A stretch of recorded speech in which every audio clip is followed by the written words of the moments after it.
Let's look at how we would describe the center and variability for approximately symmetric distributions. So the shape of the numerical distribution is going to provide you with insight into what kind of measurements that you should calculate. When the data distribution is approximately symmetric, you'll use the mean to describe the center, and you'll use the standard deviation to describe the spread. I'm sure you've calculated a mean before, but we are going to look at some of the symbols that are unique to a statistics class or a mathematics class that you probably did not encounter when you first learned about calculating the mean. It is that familiar arithmetic average where you add all of the observations in the data set and you divide by the total number of observations. So let's look at a few of the notation that we use in statistics. X is going to be the variable that we're interested in.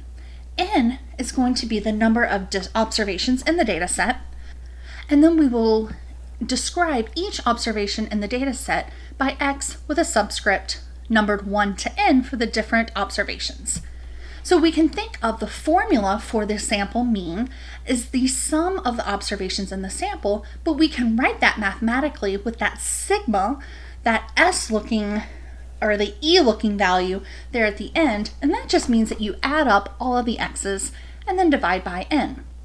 The important thing to note here is that the symbol that we use is X bar. We'll be using the computer to do this calculation for us, but you do want to make sure that you understand the notation X bar indicates that you're calculating the mean. If we had this data from the study at the beginning of this chapter, looking at the number of calories eaten based on the type of essay that you read, we can calculate the mean for each of these groups. So let's take a look at the data again, and we see that for each of these distributions, while they're not perfectly symmetric, none of them are particularly skewed enough to where we would not want to report the mean. So for the control group, we can add up all the observations and divide by the number of people in that group. You'll rarely do these by hand. You'll usually type in the data into StatCrunch, and it will calculate this mean for you.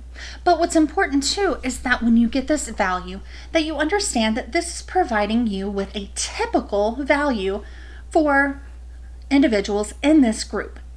Now, some of the data will be smaller and some of the data will be larger, but the mean is giving you an idea of what's typical in a particular group.